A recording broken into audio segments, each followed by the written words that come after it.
စိုက်ကော25ဘတ်ပေးပြီးဝယ်စားရတာမဝလို့အိမ်မှာပုပတ်တက်ပြီးလို့စားကြည့်ပါမယ်ရှင်။ရောင်းတဲ့သူတွေတော့မကောင်းပြီမယ်သူတို့တော့နေနေစားကောင်းတာမို့လို့လိုက်လို့စားကြည့်ဖို့အကြံပေးပါရရှင်။ဒါဆိုလို့ရှိရင်ဗီဒီယိုလေးကိုဆုံးထိတိုင်းပါကြည့်ရှုပေးကြပါအောင်နော်။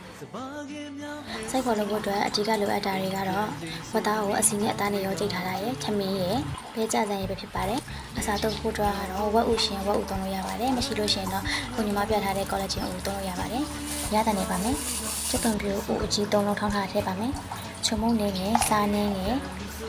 တခြားကိုတော့ထမင်းစားသွန်းနဲ့3စုံကြော်ကြော်လောက်ထည့်ထားပါတယ်။ဒီထဲမှာတော့အချုံမုံနေနဲ့ရှော့သုံးပြီးတော့တခြားလေးနည်းနည်းများထားပါတယ်။ငပြရဲ့မြေကောင်းမုံရဲ့လည်းအနည်းငယ်စီထည့်ပါမယ်။မြို့တီးရောက်တဲ့မုံကိုထမင်းစားသွန်းနဲ့2စုံခွက်လောက်ထည့်ပါတယ်။ Q0 ကိုတော့အစုံခွက်ကြီးနဲ့2ခွက်လောက်ထည့်ပါတယ်။အကုန်လုံးစုံသွားလို့ရှိရင်တမတော်ကိုအကုန်လုံးရောနဲ့လိုက်ပါမယ်ရှင်။ဒီလိုရှင်လေးဖြစ်လာပြီဆိုလို့ရှိရင်အစားသွတ်လို့ရပါပြီ။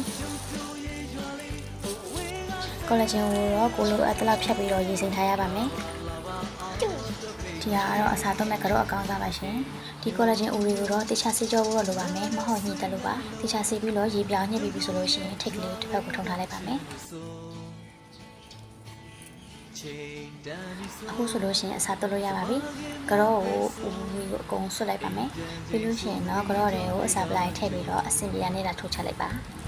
ခုဟာပလင်းကိုဖြတ်ပြီးတော့လှုပ်ထားတာဆိုတော့နည်းနည်းခက်ခဲရောပေါ့နော်ဆေးထိုးအပ်ပုံစံအကြီးနဲ့စိုက်ကောတို့ပုတ်ချောင်းတို့လုပ်တဲ့သူရရှင်တော့မခက်ခဲတော့ဘူးထင်ပါတယ်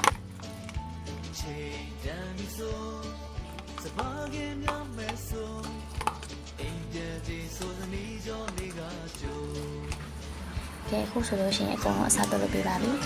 ပြီးသွားတဲ့စိုက်ကောချောင်းတွေကိုလေခိုးစရာမရှိအောင်လို့အချုံလေးနဲ့လည်းဖောက်ပေးရပါမယ်စိုက်ကောချောင်းတွေကိုတိတိနဲ့ညများရအောင်လုပ်မှဖြစ်တဲ့ကြောင့်မလို့အခြေချိုးလေးနဲ့လိုက်ပြီးတော့ခြိလိုက်ပါမယ်ဒီနေရာမှာလေးအပေါက်လေးတွေဖောက်ဖို့မပေးပါနဲ့မဟုတ်လို့ရှိရင်ကိုယ်ထွက်တတ်ပါတယ်အခုလိုပုံစံမျိုးတွေဖြစ်သွားရင်တော့ရပါပြီဒီခိုးတိုင်းမရှိအောင်လို့အပေါက်လေးတွေထပ်တော့ပါမယ်ပြီးရင်တော့မီအေးနဲ့กินလို့ရပါပြီရှင်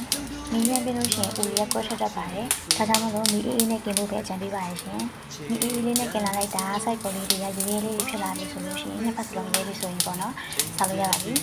အကုန်လုံးချက်သွားပြီဆိုရင်တော့ချင်းချင်းရဲ့မျိုးသီးစိမ်းရဲ့ကော်ပီရဲ့နဲ့ကြော်ပြီးစားမယ်ဆိုရင်တော့အရသာအရန်ရှိရဲ့စိုက်ပေါ်အစံလေးဖြစ်သွားပါရှင်ဒီနေ့ဗီဒီယိုလေးကလောက်ပါပဲရှင်နောက်ဗီဒီယိုလေးမှာလည်းဘယ်လိုဟင်းလေးချက်ပြပေးမယ်ဆိုတာဆက်မဲ့ကြည့်ပေးကြပါအောင်ရှင်အဆုံးထိကြည့်ပေးကြလို့အားလုံးကျေးဇူးတင်ပါတယ်အားလုံးပဲဘိုင်ဘိုင်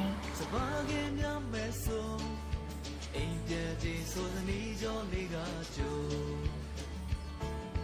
ကျုပ်တို့ရဲ့ရွာလေး